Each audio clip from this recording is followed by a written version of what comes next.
Alors aujourd'hui, quand on parle de la nouvelle identité, une chose qui est très importante à savoir, c'est que c'est le Saint-Esprit qui a choisi chaque image pour parler de notre identité. Hein, comme par exemple, tu es le sel de la terre, tu es la lumière du monde, tu es cohéritier avec Christ, tu es mon ami, je suis le disciple que Jésus aime. Donc, on va chanter un chant à la fin qui va conclure cette série-là, qui s'appelle Le disciple que Jésus aime. Donc, je veux deux choses dans le chant qu'il va être mentionné, souligné. C'est je suis le disciple que Jésus aime. Et Jésus a dit, je ne t'appelle plus serviteur, je t'appelle ami. Et en grec, le mot ami, ça veut dire mon plus tendre ami. C'est comme ça qu'il nous appelle, tu t'imagines? Alors, j'ai fait un chant, j'espère que vous allez mémoriser la mélodie pour chanter ça la semaine longue. Et les images, la raison pourquoi le Saint-Esprit nous donne des images pour parler de notre nouvelle identité. Vous savez la fameuse expression « une image vaut ». Alors, ça veut dire que Dieu veut nous... Quand on médite sur une image, ça veut dire que le Saint-Esprit nous enseigne énormément. Et en plus, c'est universel. Les images, c'est universel. Et ce qui est vraiment incroyable, c'est qu'ils ont fait une étude et ils ont réalisé que ton cerveau ne fait pas la différence entre l'imagination et la réalité. Donc, c'est pour ça que si tu médites sur que tu es celui que Jésus aime, comme Jean n'arrêtait pas de répéter, ton cerveau ne fait pas la différence entre ce qui est réel ou imaginaire. Donc, c'est très important pour vivre la guérison, la délivrance, la libération, la liberté, la plénitude. Il n'y a pas de plénitude sans révélation donnée par le Saint-Esprit de qui nous sommes devenus, pas ce qu'on veut devenir. Hein, il y a des gens qui veulent devenir des grands prédicateurs. Ce n'est pas ça que Dieu parle. Ce n'est pas ça que le Saint-Esprit parle. C'est ce que Jésus a fait pour toi à la croix qui t'a donné une nouvelle identité et c'est ça qu'on doit nourrir. Donc, mon identité, ce n'est pas prédicateur, ce n'est pas homme d'affaires, ce n'est pas musicien, c'est rien de toutes ces choses-là. C'est ce que le Saint-Esprit nous a donné comme image. Alors, c'est pour ça que c'est important. C'est la raison pourquoi l'ennemi veut souffler « t'es bon à rien ». L'imagination ne fait pas la différence entre ce qui est réel et ou pas. Et ça a l'air de rien, mais plus que je répète et j'entretiens une image mensongère, personne t'aime, tu es rejeté. À quoi tu sers? Sont où tes dons? Vraiment, est-ce que tu te sens apprécié? Est-ce qu'on reconnaît ce que tu fais? Et puis, toutes ces images-là, hein, je ne suis pas reconnu, on ne m'apprécie pas, on ne reconnaît pas mes dons, on ne reconnaît pas ma place, on ne reconnaît pas mon onction. Toutes ces images-là que j'entretiens, c'est dans le but de détruire mon identité. Et c'est pour ça que si je veux devenir quelqu'un, ça va être très facile pour l'ennemi de m'attaquer et de me détruire. Mais quand Jésus dit « tu es le ciel de la terre », il n'a pas dit « tu vas le devenir ». Tu l'es déjà. C'est dans ta nouvelle identité. Tu es la lumière. Il n'a pas dit « tu vas devenir », tu es. Et c'est pour ça que ces images-là sont très importantes à entretenir. Donc, aujourd'hui, c'est pour ça que je veux juste rappeler ce fameux verset, Jean 15,15. Jésus dit « je ne t'appelle plus serviteur ». Hein, le serviteur, il ne sait pas ce qu'il fait son maître. Donc, ça veut dire, lui, il vit, comme j'ai expliqué précédemment, je ne sais pas quand, le serviteur, il est basé sur « il faut que je fasse, il faut que je fasse, il faut que je fasse, il faut que je fasse pour Dieu, il faut toujours que je fasse ». Ça, c'est le serviteur. Et ça l'empêche d'être à l'écoute de ce que le maître, son projet, qu'est-ce qu'il veut faire. C'est pour ça que Jésus dit « je vous appelle ami ». Philios, en grec. Philios veut dire « mon plus tendre ami ». C'est ça que ça veut dire. C'est ça que Jésus pense de toi. Et c'est ça qu'on doit continuellement méditer et répéter. Je suis le plus tendre ami pour Jésus. C'est lui qui m'a appelé de même. C'est pas moi qui dis, moi je regarde comment je suis béni, comment Dieu m'a donné beaucoup de choses dans la vie, les dons qu'il m'a donnés, l'appel, le manteau spirituel, l'onction. Donc, je me sens vraiment aimé de Dieu. Ça n'a pas rapport. Donc, Jésus dit, tu es mon ami. Tu es mon plus tendre ami. Et il dit, ça, ce que ça fait, quand on vit cette... Hein, ami, c'est relation. Serviteur, c'est faire. Tu as des vies chrétiennes qui sont basées sur que faire. Tu as des vies chrétiennes qui sont basées que relation. C'est ça la différence entre serviteur et ami. Jésus dit, l'ami, je t'ai appelé ami parce que je t'ai révélé tout ce que le Père m'a appris. Alors aujourd'hui, on va en voir une des choses que Jésus a révélées. Ici, donc, je m'en vais dans Éphésiens 5. Ça, c'est la dernière image de notre identité que je vais parler. C'est le summum. Hein? J'ai parlé quand on était allé chez Ryan. On a super bien mangé. Valérie fait super bien à manger. Je vous ai expliqué le fameux portique serviteur. Il y a eu un de ses employés qui est venu, il est resté dans le portique. Moi, je me promenais dans le salon, dans la cuisine, je fouillais d'un plat. J'étais comme un ami. J'étais traité comme un ami, puis je me suis comporté comme un ami. Bon, depuis ce temps-là, Ryan ne nous a jamais réinvités, mais c'est pas grave. Là, j'ai demandé, as-tu une job pour moi? Parce que j'ai vu que l'ami, ça ne marche pas, donc peut-être employé, ça va marcher. OK, alors, dernière identité que je vais parler aujourd'hui. La semaine prochaine, comme j'ai dit, on passe aux questions et réponses. Alors, je vais aller chercher ici ce verset. Il dit, « Marie, aimez vos femmes comme Christ a aimé l'Église. » Bon, je pense que tous les maris ici peuvent dire « mission accomplie », là. Alors ici, il compare l'Église à quoi? Une épouse. Et ça, c'est l'image, la suprême image d'identité royale qui nous a été donnée. Tu ne peux pas être plus proche que l'épouse. L'épouse, c'est elle la plus près de l'époux. Donc ça, c'est le summum. C'est pour ça aujourd'hui, je vais m'arrêter sur ça. Alors donc, comme je dis, Marie, aimez vos femmes comme Christ a aimé l'Église. Donc ça, je pense que tous les maris ici ont accompli ça. Il s'est livré lui-même pour elle. Bon, je n'ai pas étudié dans le grec ce que ça veut dire. Là, je ne suis pas allé trop loin ici. Qu'est-ce que ça veut dire livrer? Afin de la sanctifier par la parole. Donc, il la lave ici, ce qu'il va donner comme image. Vous allez voir que c'est continuellement laver son épouse. Donc, ici, afin de la sanctifier, agios, je vais revenir là-dessus par la parole, après l'avoir purifiée, encore une fois, katarizo, je vais revenir là-dessus, pour nous rendre saints, purs, en nous purifiant, afin qu'il la sanctifie, après l'avoir purifiée par le lavage de l'eau de la parole. Moi, j'ai toujours trouvé Jésus est très, très sage. Si tu ne laves pas ta femme avec la parole, elle va t'amener en cours, puis elle va te laver, tu vas tout perdre. Ou tu la laves, ou c'est elle qui te lave, tu vas voir.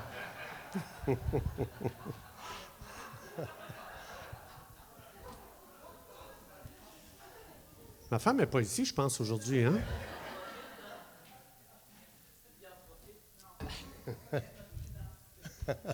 Bien, moi, c'est pour ça que je me permets.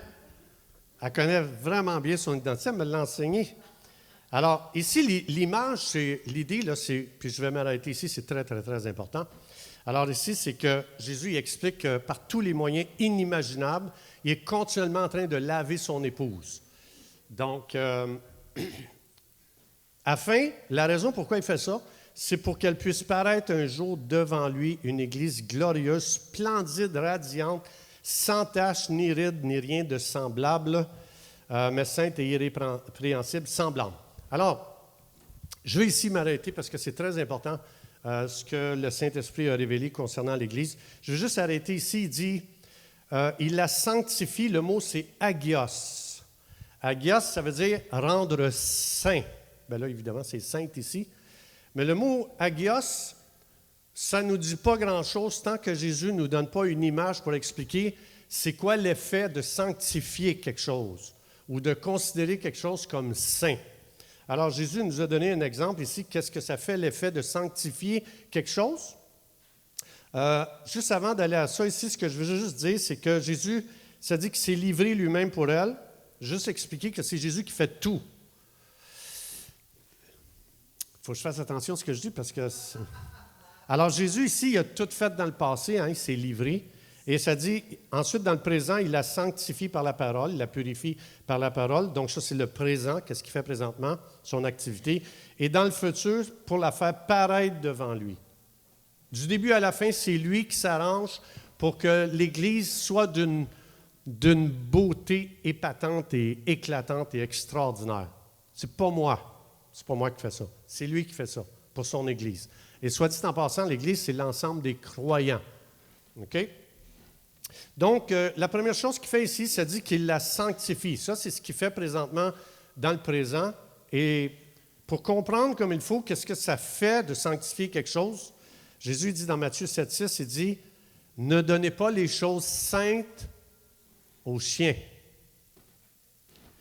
Et encore moins, ou encore, non plus les perles aux pourceaux. » Ici, ce qu'il est en train de dire, c'est que quand que tu sanctifies quelque chose, ça veut dire que ça devient extrêmement précieux.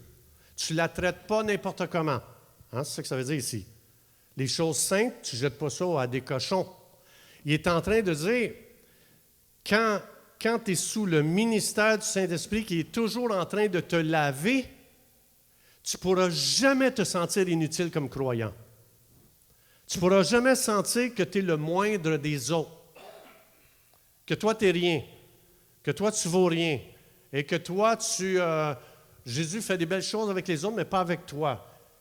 Quand le Saint-Esprit vient me laver encore et encore, il est en train complètement de nettoyer tous les mensonges de l'ennemi. Il vient laver complètement tous les mensonges de l'ennemi au point que je sens que Jésus est prêt à tout sacrifier juste pour m'avoir. C'est ça que ça veut dire sanctifier. Sanctifier, ça veut dire que tu vas traiter ça d'une façon spéciale. Quelqu'un qui est sous le ministère du Saint-Esprit, tu vas rencontrer cette personne-là, jamais qu'elle va s'abaisser, jamais qu'elle va se diminuer, jamais qu'elle va se ridiculiser. Cette personne-là se sent trop importante. Pas orgueilleuse. C'est pas pareil. Quand quelqu'un dit « Ah, moi, je suis rien », et s'il veut jouer au humble, il est très orgueilleux. Ah, moi, tu sais quoi, moi, je suis rien, puis les autres sont plus que moi, puis tu es en train de vivre un trip d'orgueil. L'humilité, c'est de dire ce que Jésus dit de moi. C'est ça, l'humilité. Donc, quand Jésus dit, je suis prêt à tout laisser pour t'avoir, et je vais investir en toi jour après jour, minute après minute, pour faire un travail extraordinaire pour te rendre éclatante, magnifique. Et c'est pour ça qu'il faut faire attention quand on parle en mal des églises. Tu es en train de parler en mal de l'épouse de Jésus. Moi, si tu viens à moi et tu me fais un commentaire négatif sur ma femme, même si c'est vrai, même, mettons, tu touches directement à mon cœur. Les commentaires qu'on fait gratuitement envers l'Église touchent profondément le cœur de Jésus. Et c'est pour ça qu'on ne doit jamais, jamais lancer de la boue sur quelque Église que ce soit. C'est son épouse. Et il a promis qu'il va la laver. Donc, c'est pour ça qu'on ne doit jamais se comparer.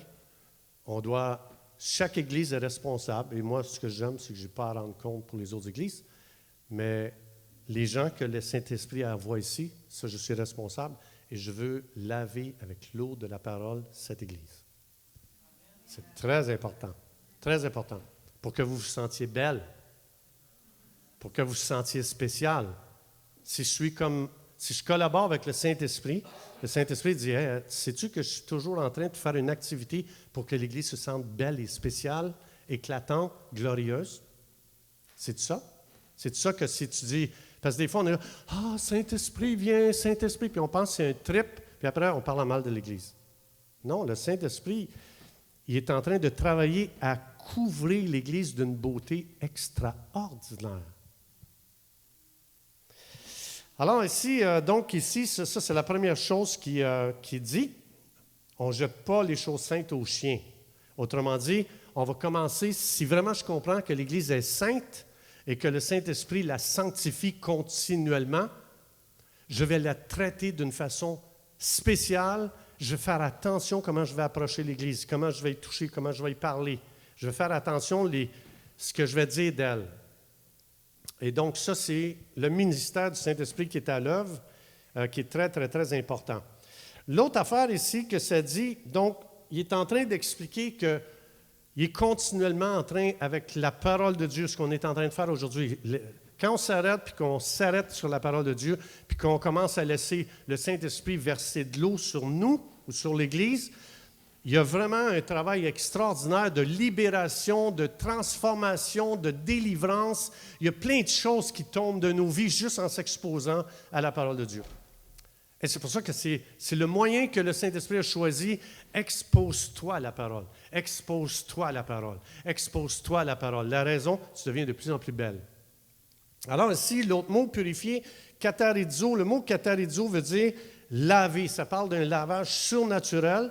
Donc, ma question, c'est celle-ci. Vous avez, la semaine passée, je pense que c'est la semaine passée, je n'ai parlé. Qu'est-ce qui a besoin d'être lavé dans ma vie? Est-ce que mon esprit a besoin d'être lavé? Non. Mon âme.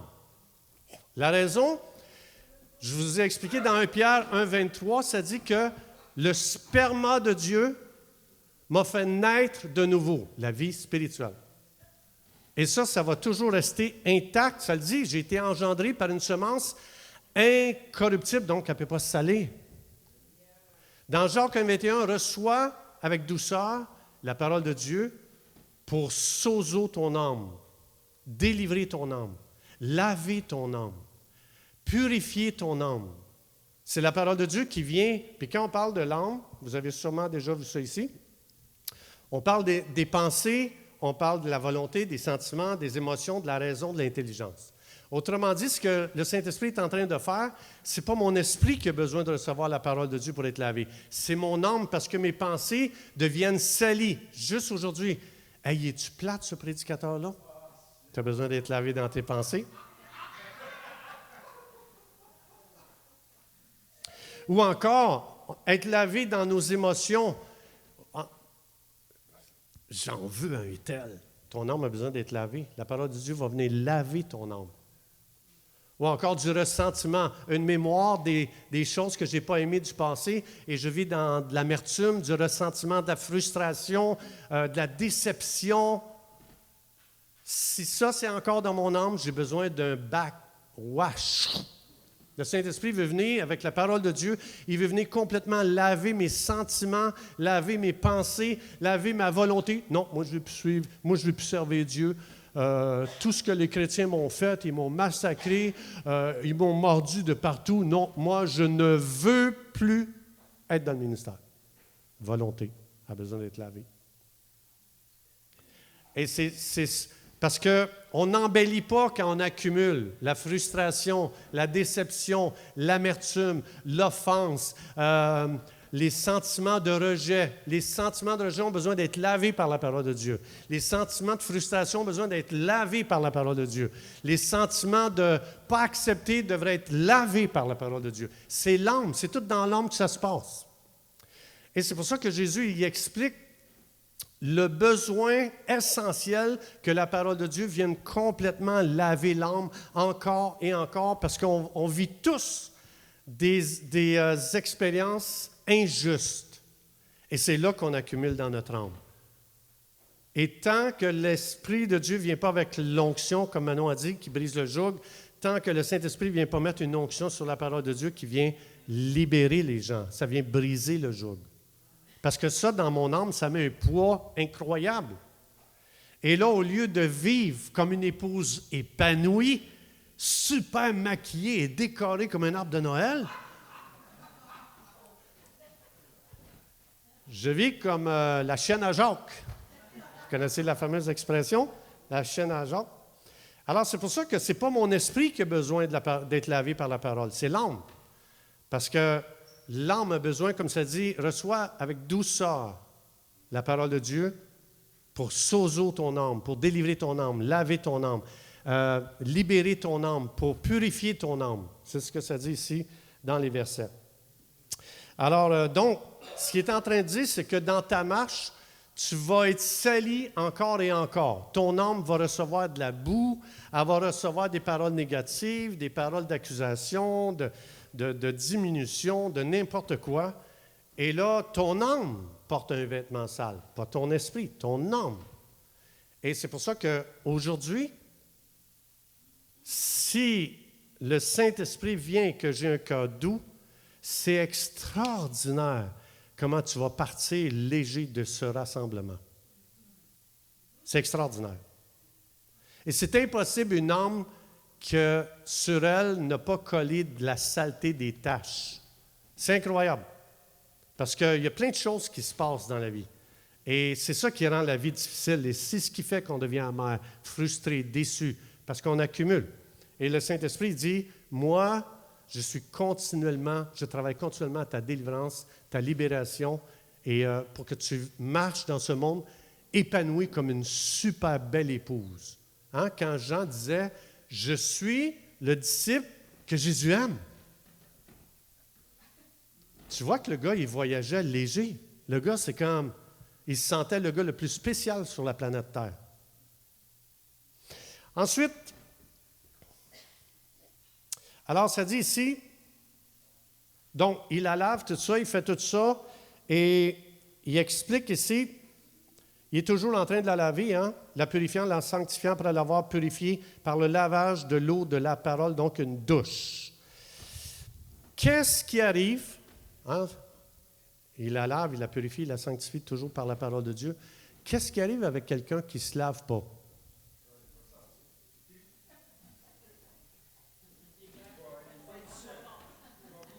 Il va vivre tout seul.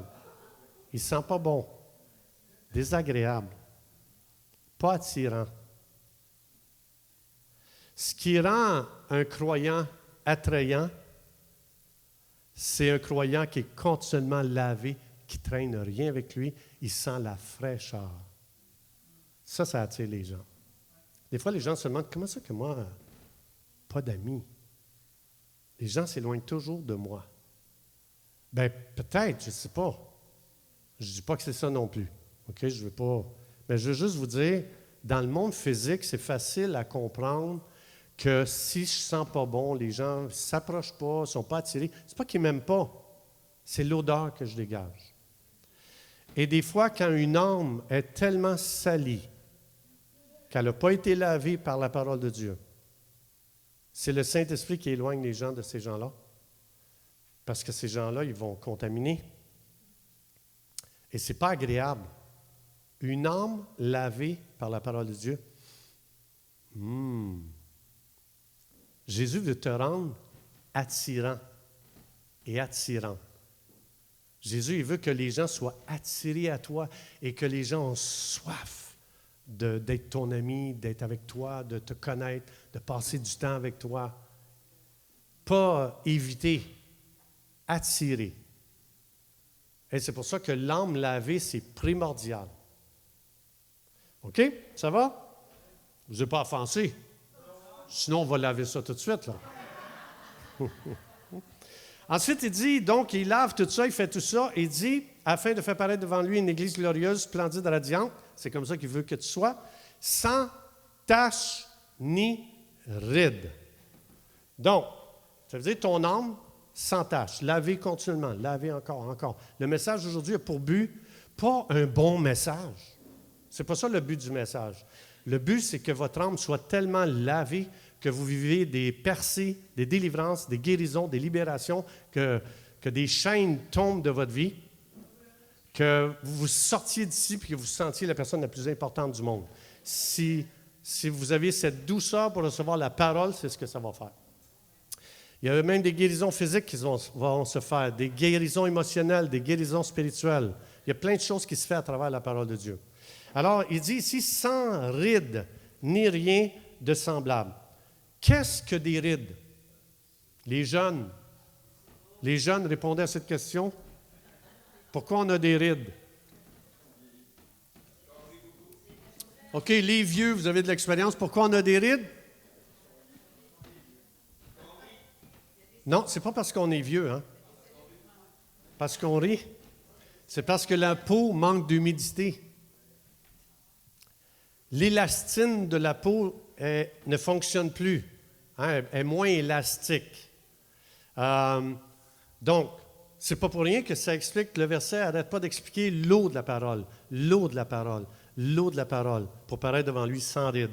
Sans un croyant qui manque d'humidité de la parole. C'est ça que ça veut dire. C'est la raison pourquoi un croyant peut vivre plus vieux spirituellement. Il peut vivre plus vieux que son temps. Tu peux rencontrer des croyants, ils ont juste 10 ans de vie chrétienne, puis boy, spirituellement, ils ont l'air des gens de 100 ans. Brisés, blessés, frustrés, endommagés profondément, ne fonctionnent plus, que des rides. C'est que de la vieillesse qui sort de cette âme-là. Alors Jésus, il explique ici, donc les rides, c'est un manque d'humidité de la peau, et puis c'est pas juste ça aussi, c'est que la peau est agressée par les rayons ultraviolets, et ce que ça fait, c'est que ça assèche la peau. Donc Jésus, le Saint-Esprit a choisi ces images-là, 2 images, pour expliquer l'eau, parce que qu'est-ce qui agresse ton âme? C'est tous les mensonges que l'ennemi souffle à ton âme qui vient dessécher ton âme. Et le Saint-Esprit vient avec une douche, il arrose ton âme pour retrouver la fraîcheur de ta jeunesse.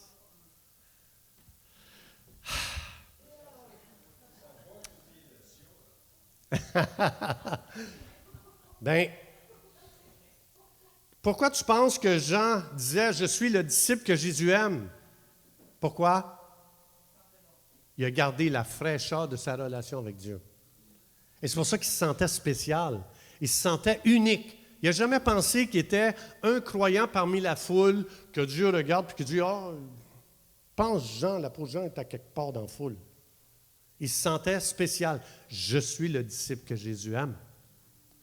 Le fait que je me sente tellement aimé par Dieu, je me sens sorti de la foule générale et j'ai l'impression que Dieu regarde qu'à moi, il parle qu'à moi, il s'occupe que de moi.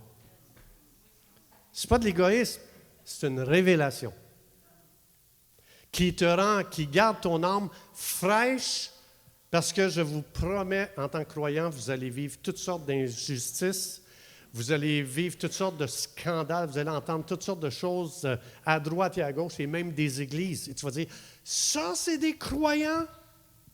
Oui, avec une âme sale, qui a besoin d'être lavée par la parole. Mais Jésus a promis, et là, je sais qu'il va y avoir des questions. Jésus, il dit, c'est moi qui s'occupe du début à la fin. Hein? Je me suis livré pour elle, passé. Je la sanctifie, présent. C'est lui encore qui fait le travail. Et qui va la faire paraître devant lui, futur. Il dit, c'est moi qui s'occupe du début à la fin de ta beauté. J'accepterai jamais qu'une guidoune se présente devant moi. C'est ça qu'il a promis. Alors, j'invite les musiciens. Je veux conclure avec ce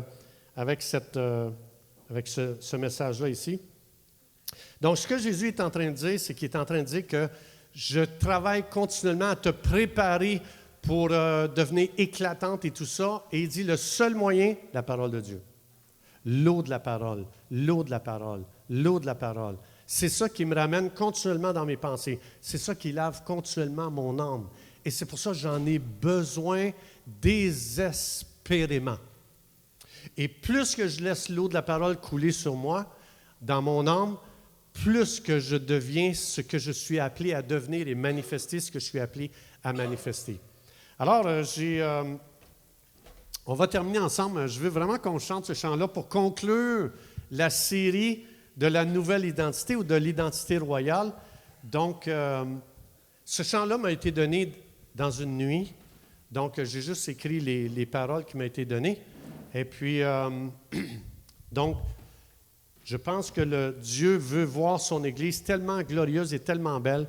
Et je prie, il y a 2 identités que j'ai mises dans le chant. C'est « Je suis le disciple que Jésus aime » et je suis aussi son tendre ami. Donc ça, parce que Jésus a dit, si toi et moi, on vit une amitié, je te promets que tu vas avoir une révélation de tout ce que j'ai appris de mon Père. Ce que Jésus est en train de dire, je vais tellement déverser dans ton esprit de révélation. Ça, c'est quand je vis comme un ami, quand je me sens le plus tendre ami de Jésus. Le Saint-Esprit vient déverser en nous des révélations. Et il faut savoir que le Saint-Esprit ne travaille pas sur mon extérieur, l'extérieur de ma vie pour changer ma vie. Il change ça dans ta vie. Il me donne une révélation, la révélation change ma vie, change mon comportement, change mes pensées, mes paroles, mes émotions, mes actions. C'est pour ça que ça commence, Jésus dit, si tu es mon ami, si tu réalises que tu es mon plus tendre ami, prépare-toi pour recevoir des révélations qui vont transformer ta vie. Alors, c'est le chant qu'on va chanter ensemble.